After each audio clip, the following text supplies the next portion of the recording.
Yeah, certainly encouraged. I thought that fighting back the way we did the at bats. Obviously, Mookie really showing life tonight was huge. It's just kind of it's hard to start games behind before you take an at bat, and I think the last week we've given up runs in the first inning, so it's just we got to throw up that zero and kind of get a chance to get the game going. But it does show something about our offense that we continue to fight, and to get Shelby in the game was big. To kind of get to their bullpen a little bit, given down 7-0 early, I think that bodes well for the next couple games. But yeah, I mean, I think that given extra outs,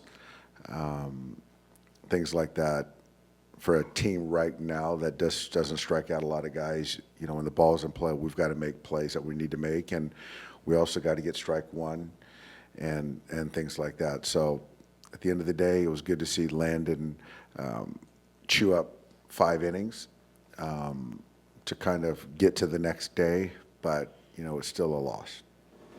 How difficult is this period you're going through with the pitching, and is it as simple as saying this is just not the staff that you thought you would have this season? It's not the staff we thought we'd have this season, but I feel that kind of what we still do and have done in the past with injuries, we're not doing.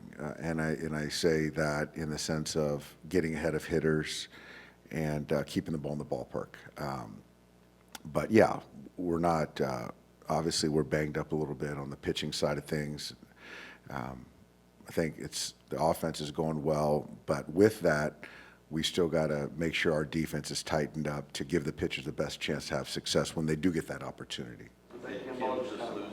He just lost it, and I don't know if it was twilight or what. He just lost it, and so that's just, unfortunately, that's something that happened.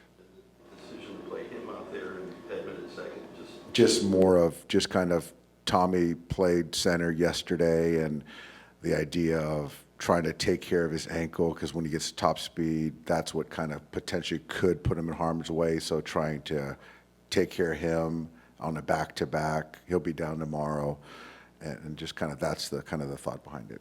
Losing it though, should Kim have been better about letting Teo know, maybe giving him a signal earlier on? I think so, and I think that's something where you haven't played a whole bunch of center field, so I think right at that point in time, he's just trying to find the baseball and not really kind of letting the guys to the side know that he is having trouble. But that's more experience and kind of an outlier play. But yeah,